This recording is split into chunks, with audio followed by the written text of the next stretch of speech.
안녕하세요, 여러분. Today we're gonna talk about 3 Korean words that are very similar. 가슴, 심장, 마음.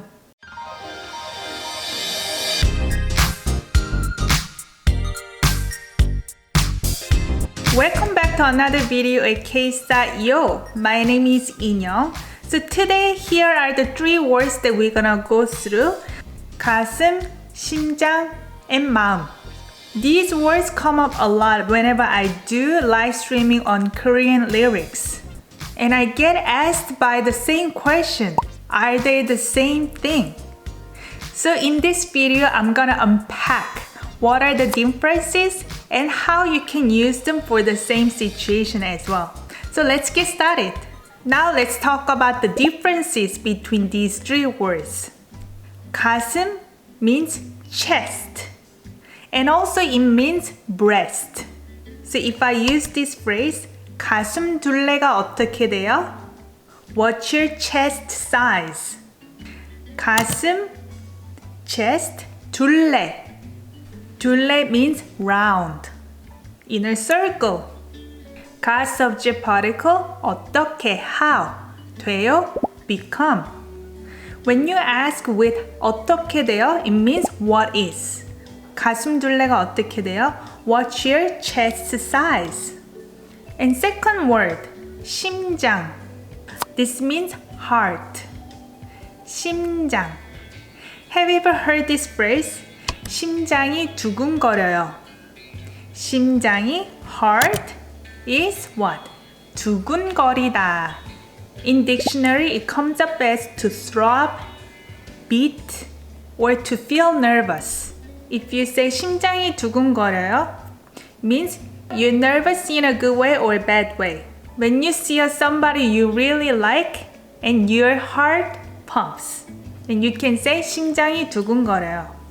And right before the interview, you're feeling nervous, you can also say 심장이 두근거려요. Your heart is pumping. So far we got 가슴, chest, and breast, or 심장, heart. How about the third one? 마음. This means mind. It's very similar to English word. Mind, 마음. There is an expression with this word. 마음에 들다. 마음에. Mind, 에 location particle, 들다. This means to enter. Something enters into your mind. Gets interpreted as I like something. 저는 이 옷이 마음에 들어요. I like this clothes. 저는, for me, 이 옷, this clothes enters into my mind. I like this clothes. And there is another phrase with 마음. You can say 마음이 넓다 to somebody who's generous. 마음이 넓다. 넓다 means to be wide. If you say 마음이 넓다, mind is wide. This gets interpreted as someone is generous. 넌 마음이 넓어. You are generous. So now we got all the differences between these 3 words. But as you know, these words can be interpreted to feelings. Especially if you're using this verb, 아프다, to be painful or to hurt. You can almost use any of these 3 words to mean the same thing in a similar situation. 가슴이 아파, 심장이 아파, 마음이 아파.